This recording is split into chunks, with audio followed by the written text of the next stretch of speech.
can't do Facebook Live if I don't have a network connection. Nice. There we go. You're a good man and I try. You guys got it? Yeah, good. Everybody's good. Why you gotta put me in the sun? Shadows reporters. Because then you don't have shadow and you look better. Is that your hand? You do look better. Yeah, it's mine. I'll move in 2 seconds. I promise. Where am I looking? In the middle. I don't want to look at Brian though. I know, it's kind of scary. Okay, we're rolling. You guys ready? Yeah. You do the saying and spelling of your first last name and title. Brandon Shepard, B-R-A-N-D-O-N, last name S-H-E-F-F-E-R-T, Public Information Officer for the Peoria Police Department. What do we have through what happened? So this morning at about 7:30 we received a call of an accident in the area of 83rd and Wacker. That's just south of Thunderbird. It was a 5-car accident. We were also told that the driver of the car that caused that accident had left the scene. That driver was seen walking eastbound on Thunderbird Avenue. At that point, one of our officers on a motorcycle approached that suspect, where the suspect then pointed a handgun at that officer. The suspect then proceeded to run, jumping fences into backyards, came out into a neighborhood where another officer confronted that suspect. At that point, the suspect possibly fired rounds towards that officer, and that officer engaged and fired at least 1 round back at that suspect. The suspect continued to run and then was confronted by yet another officer after running through more of the neighborhood, and then another shots were fired there as well. The suspect was shot at that point, transported to the hospital. At this time, I do not have his condition, and right now we're trying to figure out exactly what happened. The good thing out of all this is no officers were injured during this at all, no citizens or bystanders were hurt, and again, we're just trying to figure out exactly what happened here today. Obviously, it's a very scary situation for everybody, and we appreciate the patience of the community here, but there are a lot of road closures. Thunderbird Avenue is closed from, I believe, the Loop 101 all the way to 71st Avenue. 83rd Avenue, I believe, is restricted, and 79th Avenue is restricted as well. So traffic is a mess around this area, so we do appreciate the patience, but we need to be able to piece this investigation together so we can know exactly what happened. So he encountered 3 cops, and 2 of them fired? So right now what we for sure know is that at least 2 of our officers fired at least 1 round during this incident. How many rounds did he fire at the officers? We're not sure know? of that at this All point. right. That'll all come out. Looking around, this is a very busy, heavily populated neighborhood. Things could have gone terribly wrong with him just shooting. Absolutely. That time in the morning, as we all know, kids are going to school at that time. People are going to work. It was very, very busy. Again, thankfully, obviously there were no citizens or bystanders hurt. None of our officers were injured. And this is not everyday business here in Peoria? No, we don't normally have things like this, but obviously, as we all know, this can happen anywhere. And like I said, again, we're just very thankful that our community members are safe and our officers are safe. How quickly did he get out of the car and walk away? I mean, did he linger around the accident scene for a while? Did anything happen at that scene to make people think that he was suspicious that the car was stolen? Obviously, when people are leaving a scene of an accident, especially when there's injuries involved, that's a crime in itself. So that obviously is odd. We did have a citizen who called in and said, hey, we see a guy who we think was involved in that accident walking. We do believe that that car was stolen, that suspect was driving. We're confirming that as we speak, but there's a lot of moving pieces to this, so that's kind of what we have at this point. How determined would you say this guy was to get away from police? Well, obviously he ran from several of our officers, didn't really care, didn't have any regard for the safety of our officers or the public. Jumping through people's backyards, again, it could have been a lot worse, but thankfully it ended safely. This closure will last for quite some time? Yes, the closures will be for quite a while, but they'll be opened up eventually as we start piecing through the investigation. Have you talked to any of these people who were in these homes, their backyards, did they see anything that you know of? At this point, as you can see behind me, all the investigators and detectives are still getting it on scene. They're going to be combing through everything. It's several different scenes that they have to work through, which makes it a little more challenging.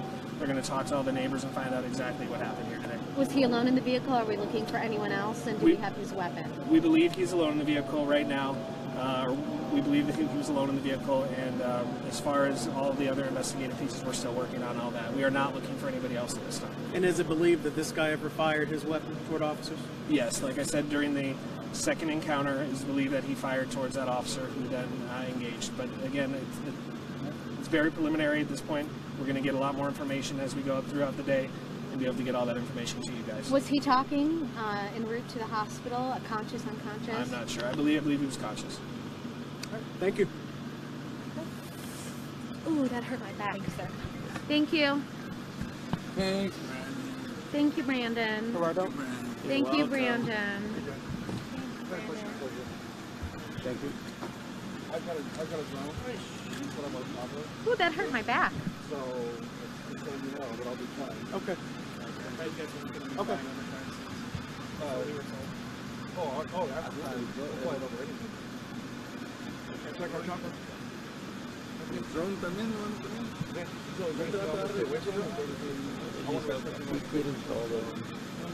If I ask them, they're going to say, Well, it's like, yeah, I'm like, what the hell? And everybody's got their mask on.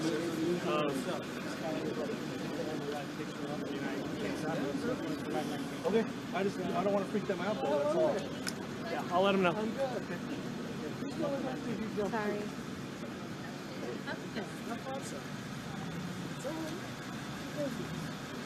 Louise, I hate this thing. I'll be fine. You want to wonder what's wrong with you? Okay.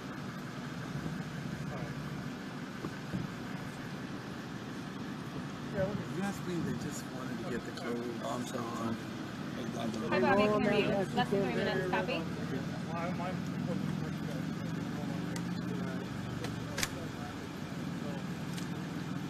Sure.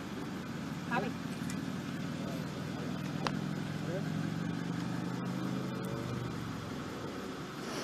Toss to Dan. Copy. Hey, and give me cues, man. Let me know, because I know I gotta go tight.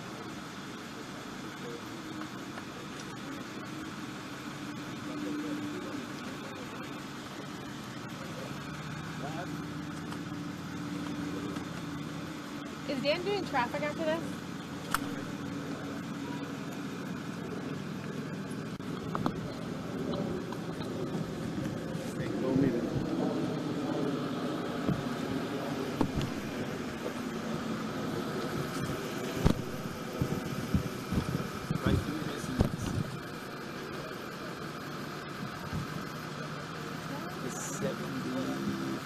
It's 80, like 80 there, yeah.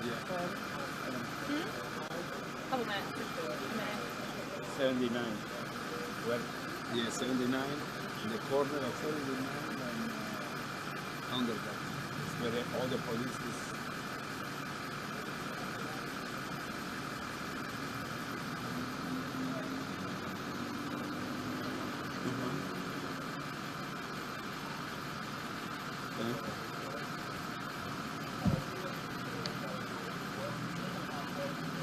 Yes.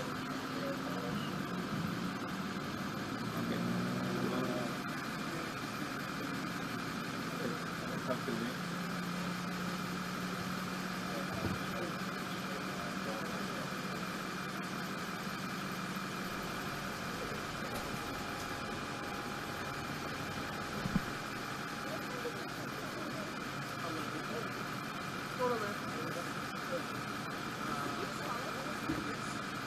Probably like 2 minutes ago when I saw you, so it's kind of weird. Oh, that is random. Yeah, I saw that you followed me. Organiza el teléfono. Look what others here. Is it Shepherd?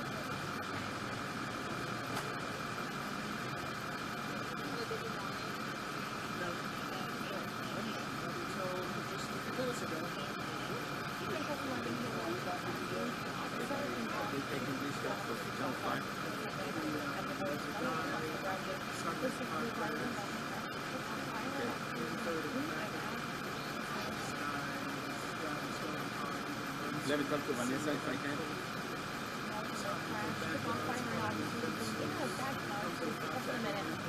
Less than a minute, Carlos. Okay. Which way do you want me to step out? So, Search me, copy. they told me that they was going to take me again for fun. No, he's like incredible. I'll obviously. Yeah, you want to find out because the car is not here. The car is in somewhere else and I can go to the other location.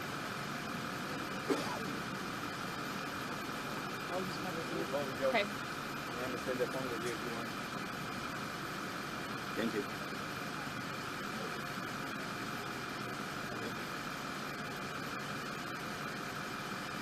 I'm Megan Thompson, live in Peoria, where a 5-vehicle crash has ended with an officer-involved shooting. Taking with the team here near 79th Avenue and Thunderbird. It's blocked off, and plenty other spots surrounded are too. Police say one of the drivers involved in the crash took off, firing at officers, going in and out of backyards to escape, eventually getting shot by an officer himself. That suspect is now at the hospital, but no word on his condition just yet. The good news, no officers were hurt in this, but Dan, we do expect plenty of closures in this area for quite some time.